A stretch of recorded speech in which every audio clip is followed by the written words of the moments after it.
ಸಾಯಕಾಲಕ್ಕಾರು ಭಟ್ರೆ ಸಾಯ್ರ ತಂದೆ ಭಟ್ರೆ ಹೇಳ್ದೆ ಹೋದ್ರು ತೊಂದ್ರೆ ಇಲ್ಲ. ಮತ್ತು ಹಿಂದೆ ಬದಿ ಎಲ್ಲ ಹಚ್ಚಿದ್ದು ನಾನು ಭಟ್ರೆ ಭಟ್ರೆ ಹೇಳು ಸಾಕು. ಭಟ್ರೆ ಬಾಯಲ್ಲಿ ಕೂಡ ಸರಿ ಆದ್ರೆ ತಲೆ ಸರಿ ಇಲ್ಲ. ಭಟ್ರೆ ಬಾಯಿ ಇಲ್ಲಿ ಮತ್ತೆ ಹೇಗೆ ಹೇಳ್ಬೇಕು? ನಿನ್ನನ್ನು ಸರಿ ಮಾಡ್ಲಿಕ್ಕೆ ನಾವು ಹೋಗುವುದಿಲ್ಲ.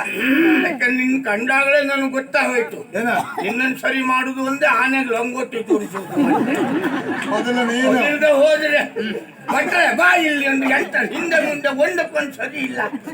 ಆನೆಗೆಲ್ಲ ಬೇಡ ಬಿಡು ಅಂದ್ರೆ ನಿನಗೆ ತೋರಿಸೋದು ಅಂತಲ್ಲ ಸರಿ ಮಾಡ್ಕೊಂಡ.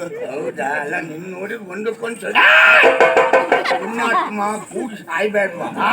ಮಾತಾಡುವುದೇ ಹಾಗೆ. ಯಾಕೆ ಗೊತ್ತಾ? ಯಾಕೆ ಈ ಎಷ್ಟೊತ್ತಿಗೆ ಯಾರು ಸಾಯ್ತಾರೆ ಹೇಳಿಕ್ಕಾಗುದಿಲ್ಲ. ಗೊತ್ತು ನನಗೆ.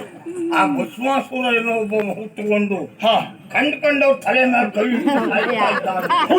ಪಕ್ಕನೆ ಅವೆಲ್ಲಾದ್ರೂ ಬಂದು ನಿನ್ ತಲೆ ಮೇಲೆ ಕೈ ಇಟ್ರೆ ನೀ ಸತ್ತೋದೆ ಅಂತ ಆದ್ರೆ ನಿನ್ನಂತ ಮಗನ್ ಹಡಿಲಿಕ್ಕೆ ನಿನ್ ತಾಯಿ ಎಷ್ಟು ಕಷ್ಟಪಟ್ಟಿದ್ದಾಳೆ.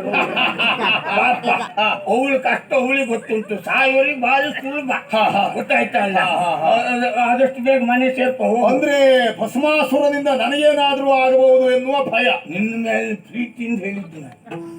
ಎಲ್ಲಿ ಆದ್ರೂ ಆ ಭಸ್ಮಾಸುರ ನಿನಗೆ ಸಿಕ್ಕಿ ನಿನ್ ತಲೆ ಮೇಲೆ ಕೈ ಇಟ್ರೆ ಎಂತ ಮುಳ್ಮಳ್ ಮಾತಾಡ್ತಿಲ್ಲ. ಮುಳ್ಮಳ್ ಅದು ಮುಳ್ಮಳ್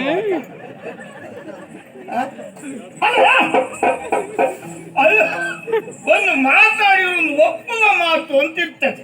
ಏ ಭಟ್ರೆ ಭಟ್ರೆ ಭಟ್ರೆ ಅಲ್ಲ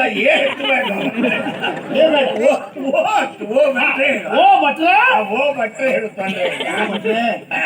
ನೀ ಹೇಳಿದ್ದು ಸತ್ಯ. ನೀವು ಹೇಳಿದ್ದು ಸತ್ಯ. ನೀವು ಹೇಳಿದ್ದು ಸತ್ಯ. ಆ ಭಸ್ಮಾಸುರ ನಿನ್ ಬೋಳ್ ತಲೆ ಮೇಲೆ ಕೈ ಇಟ್ರೆ ಏನ್ ಮಾಡ್ತೀಯ?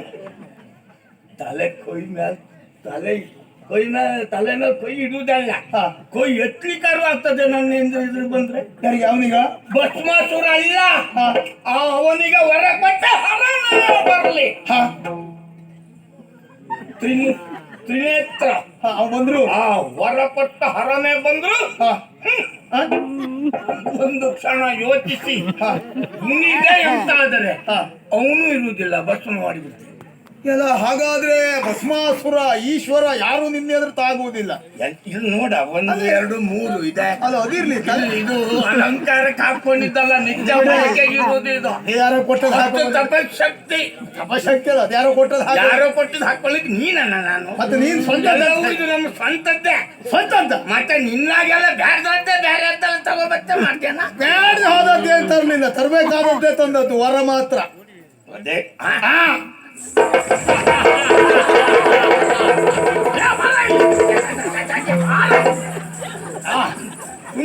ಮೊದಲೇ ಆದ್ರೂ ಹೇಳ್ತೇನೆ ಏನು, ನಾನೇ ಭಸ್ಮಾಸುರ, ಹೀಗಾದ್ರು ತೋರಿಸ್ಬೇಕು. ಹೀಗೆ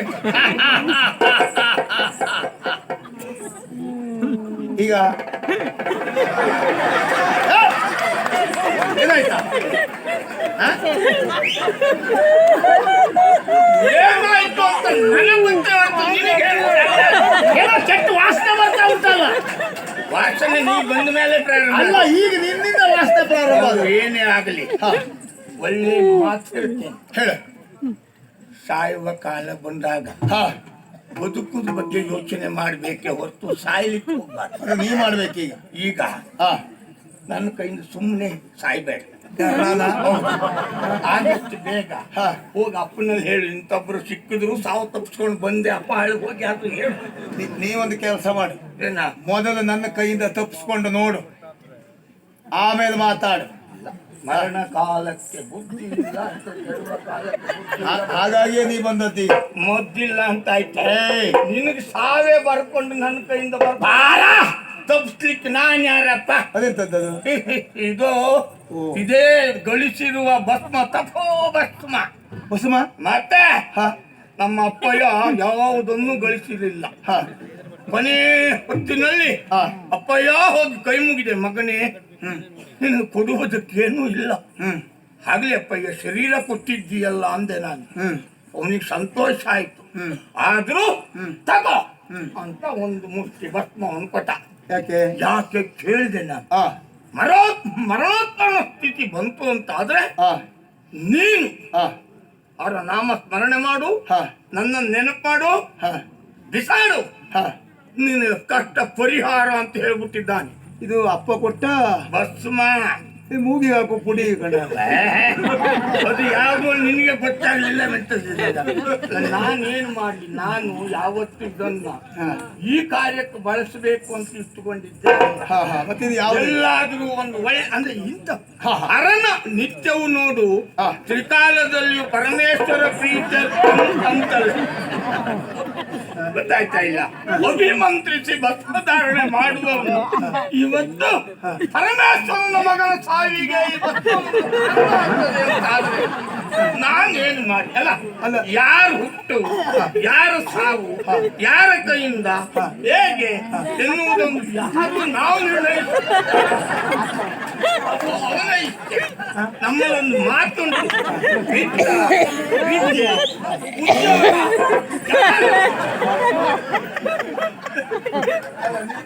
ಯಾವ ತಿನಿಸು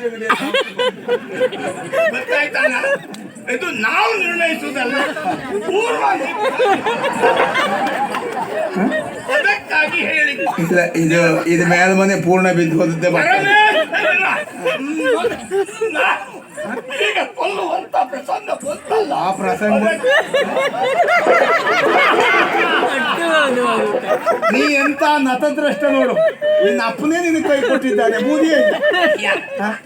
ಸಾಯೋ ಹೊತ್ತಿಗೆ ಒಳ್ಳೆ ಮಾತಾಡ್ ಸಾಯ ಅದ್ರಲ್ಲಿ ಏನು ಇಲ್ವಲ್ಲ.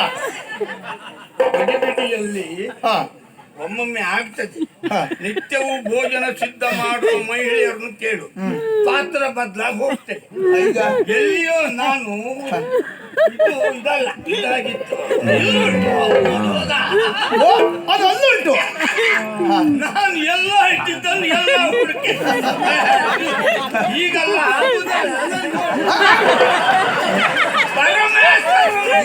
ನೀನು ಇವತ್ತು ಇಡೀ ಪ್ರಸಂಗ ಒಂದು ಕ್ಷಣ ನಿಲ್ಲು ಅಂತ ನಿಲ್ಲಿಸುವ ಯೋಗ್ಯತೆ ಉಂಟು ಭಸ್ಮಕ್ಕೆ. ಹಾಗಾದ್ರೆ ಎಲ್ಲಿ ಕಳ್ಕೊಂಡಪ್ಪ? ಯಾವತ್ತೂ ನಾನು ಸ್ವಂತದಲ್ಲೇ ಇಟ್ಟುಕೊಳ್ಳುದು. ನೀವು ಸತ್ತು ಹೋಗುದು. ಈಗ ನಿನ್ನ ಕೊನೆ ಆಸೆ ಏನು ಅಂತ ಹೇಳು. ಸಾಯುವುದಕ್ಕೆ ಸಿದ್ಧನಾಗು. ನಮ್ಮಲ್ಲಿ ಕ್ರಮ ಹೇಗೆ? ಸಾಯುವವನನ್ನು ಕೊನೆಯ ಆಸೆ ಏನು ಅಂತ ಕೇಳಿಯೇ ಕೊಲ್ಲಬೇಕು ಅಂತ ಉಂಟು. ಹಾಗಾಗಿ ಹೇಳ್ತಾ ಇದ್ದೇನೆ, ಕೊನೆಯ ಆಸೆ ಏನು ಅಂತ ಹೇಳು, ಸಾಯುವುದಕ್ಕೆ ಸಿದ್ಧನಾಗು. ನೀನ್ ಮೊದ್ಲು ಆ ಬೂದಿಯಲ್ಲಿ ಏನು ಶಕ್ತಿ ಉಂಟು ಅದನ್ನು ನೋಡು. ಕಾಳಿ, ಭದ್ರಕಾಳಿ, ಚಂಡಿ, ಚಾಮುಂಡಿ,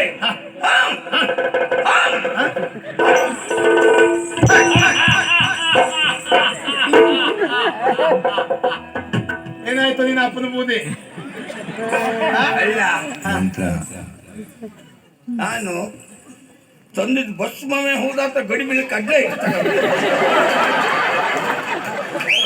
ಅಂದ್ರೆ ಸಂಜೆ ಹೊತ್ತಾಗ ಅದು ಉಂಟಾ? ಭಸ್ಮವೇ ಹೌದು. ಸಂಜೆ ಬೀದಿ ಬದಿಯಲ್ಲಿ ಅದ್ರ ವ್ಯಾಪಾರ ಉಂಟಾ? ಆದ್ರೂ ಯಾಕೆ ಪರಿಣಾಮ ಆಗಲಿಲ್ಲ? ಮಂತ್ರ ಬದಲಾಯ್ತಾ? ಮಂತ್ರ ಬದಲಾದದ್ದಲ್ಲ, ಮತ್ತೆ ಭಾವ ಬದಲಾಯ್ತು. ಯಾವುದೇ ಜೀವಿಗೆ ಪ್ರಾಣ ಹೋಗುವ ಸಂದರ್ಭವೊಂದು ಎದುರಿಗೆ ಕಾಣಿಸ್ತದೆ ಅಂತಾದರೆ ಸಂತೋಷ ಪಡುವುದಿಲ್ಲ, ಅಹಂಕಾರ ಪಡುವುದಿಲ್ಲ.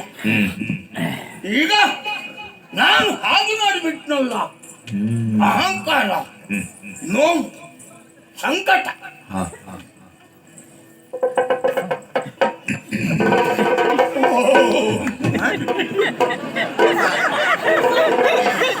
ಕಾಳಿ,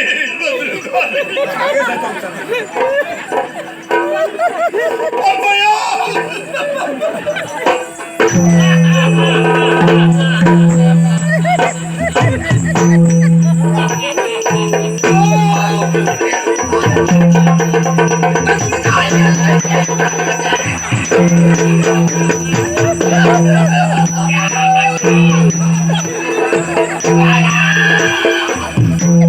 ಎಂತದ್ದು ನಾನು ಕೈ ಹಿಡ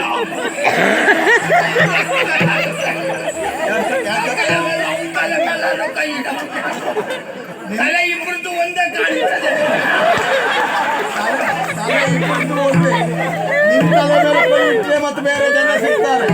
ಅವ್ರ ತಲೆ ಮೇಲೆ ಕೈ ಇಟ್ಟರೆ ಬರುವಷ್ಟು ಬೇರೆ ನೀವೇನು ಯಾರು ಸಿಗುದಿಲ್ಲ. ಅವ್ರು ಸಿಗ್ತಾರೆ.